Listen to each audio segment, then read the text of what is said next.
పరమశివుని యొక్క నివాస స్థానమైన కైలాస పర్వతం దగ్గరికి పరిగెత్తి వాళ్ళందరూ లోపలికి వెళ్లబోతుంటే పార్వతీదేవితో కలిసి ఏకాంతవాసంలో ఉన్న పరమశివ దర్శనం చేయడానికి యోగ్యమైన కాలం కాదని అక్కడ ఉన్న ద్వారపాలకులు శూలాలు అడ్డుపెట్టి దేవతల్ని కూడా లోపలికి పంపించకపోతే వాళ్ళు బయట నుంచి పెద్ద ప్రార్థన చేశారు, శివా శివా రక్షించండి. లోపల ఉన్నవాడు గబగబా బయటకు వచ్చాడు. ఏమిరా మీకేం ఆపదొచ్చిందని అడిగారా? మీరే బ్రహ్మ, మీరే విష్ణువు, మీరే శివుడు, మీరే సమస్త శబ్దములకు యోని, అటువంటి మహానుభావుడివి, సమస్త శక్తులు నిన్ను ఆశ్రయించి ఉంటాయి. ఈ జగత్ ఉత్పత్తి చేసినా నిలబెట్టినా ప్రళయం సృష్టించినా నీ వల్లనే సాధ్యం. ఆపద కలిగింది, ఆ హాలాహలం తరువుకొచ్చేస్తోంది, భయపడి పరిగెత్తుకొచ్చాం.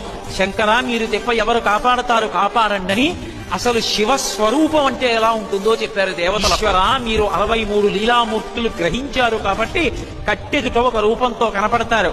అసలు మీ రూపం అగ్ని ముఖంబు, అగ్ని మీ యొక్క ముఖం. పరమేశ్వర స్వరూపానికి ఆ పరాపరాత్మకమే మీ యొక్క ఆత్మ. పరమశివుడు నడుస్తున్నప్పుడు ఆయన కాలు తీసి కాలు వేస్తే కాలం. ఈ భూమి అంతా కూడా ఆయన పాదపీఠం, ఆయన పాదం పెట్టుకునేటటువంటి పీఠం. వాయువు అంతా కూడా ఆయన నాసాపుటముల నుంచి పైకొస్తూ ఉంటుంది. ఆయన విడిచిపెట్టిన ఊపిరే వాయువై తిరుగుతుంది.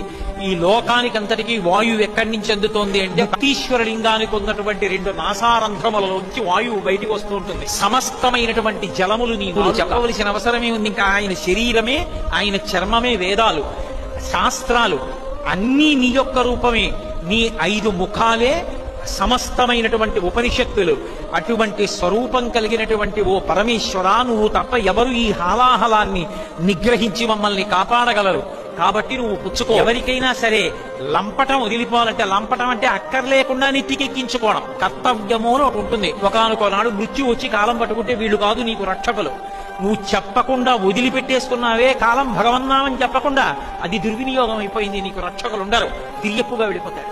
కాబట్టి ఈశ్వరా మీ నామం పలికి మిమ్మల్ని అనుగ్రహాన్ని ఎవడు పొందాడో వాడు లంపటాన్ని వదులుకుంటాడు. సంపద రావాలి అంటే పరమశివ అనుగ్రహం, జయము కలగాలంటే పరమశివుని యొక్క అనుగ్రహం. పను చంపేవాడిని చంపాలంటే నీకే సాధ్యం. యమధర్మరాజు గారు చంపేవాడు, ఆయన్ని చంపినవాడు పరమశివుడు. ఒక్కడికే చెల్లింది.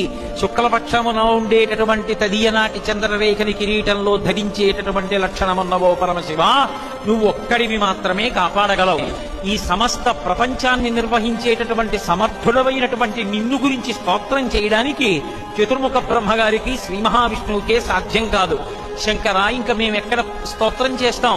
మా అందరికీ అమృతం తాగడానికి అవకాశం ఇచ్చి పుట్టినప్పటి నుంచి శరీరం వదిలే వరకు 30 ఏళ్ల వయస్సు లోపలే ఉండేటట్టుగా యవ్వనాన్నిచ్చిన దేవతలమైనటువంటి మేమందరం ఇంకా కోరికలు పుట్టి అమృతం తాగి శరీరం పడిపోకూడదని క్షీరసాగర మథనం చేశాం.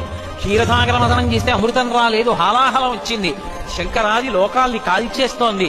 కాబట్టి దయచేసి దాన్ని మీరు పుచ్చేసుకోండి అని అడిగారు. అడిగితే ఆయన గబగబా లోపలికి వెళ్ళాడు. పార్వతీదేవి కూర్చుంది. వెళ్ళి అది శంకరుని యొక్క దయ అంటే, దాని జోలికి వెళ్ళక్కర్లేదు, అదే చంపేస్తోంది అందరినీ దగ్గరికి వస్తే.